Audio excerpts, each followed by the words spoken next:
Российские спецслужбы задержали украинских правозащитников. На административной границе с оккупированным Крымом ФСБ задержала руководителя крымской правозащитной группы «Краймен Human Rights Group» Ольгу Скрипник и ее коллегу Владимира Чекрыгина.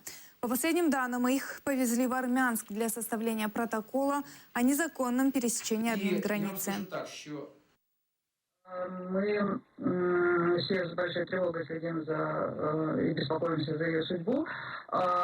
Как бы говорить о каких-то прогнозах очень трудно, потому что мы не знаем, как может повести себя правоохранительные органы российские, которые ведут себя очень по-разному.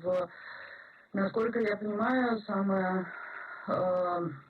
как бы легкий вариант — это если будет предъявлено обвинение о нарушении правил поведения на границе, тогда это административное правонарушение с точки зрения российских властей, и которое повлечет за собой, к счастью, выдворение обратно и штраф.